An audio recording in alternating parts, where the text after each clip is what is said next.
À Genève, le premier cabinet de radiologie est installé en 1896 à l'hôpital cantonal. Peu conscients des dangers des rayonnements ionisants, les premiers utilisateurs des installations ne prennent pas de précautions de protection. En conséquence, les deux premiers radiographes, qui étaient photographes de profession, présentent très rapidement des radiodermites, entraînant chez chacun d'eux une tumeur maligne fatale. Dans les années qui suivent, la discipline est encore peu structurée. Les médecins radiologues forment des aides sur le tas. La profession reste peu valorisée, mal rétribuée, et donc, comme c'est souvent le cas dans ces circonstances, essentiellement féminine. Mais les choses évoluent avec la fondation, en 1922, de l'Association des opérateurs de radiologie, ce qui entraîne, quelques années plus tard, la mise en place d'une formation de 2 ans pour les assistants techniques en radiologie, avec un diplôme à la clé. Après la Deuxième Guerre mondiale, la radiologie est au centre des enjeux technologiques de l'hôpital cantonal qui doit s'adapter à la forte croissance démographique et affirmer son statut d'établissement universitaire. Toutefois, en 1956, le constat est posé.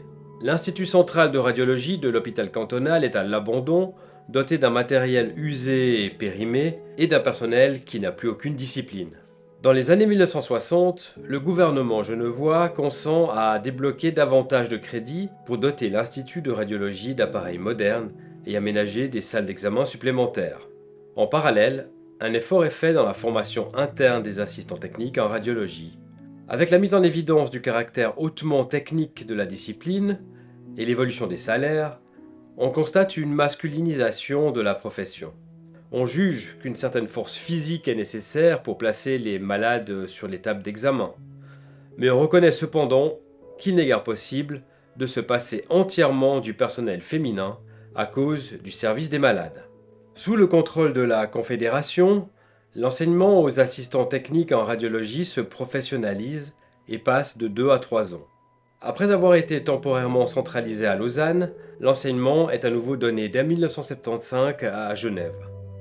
En 1981, l'école quitte les locaux de l'hôpital cantonal pour la villa du 6 chemin Thury, juste à côté de l'école actuelle.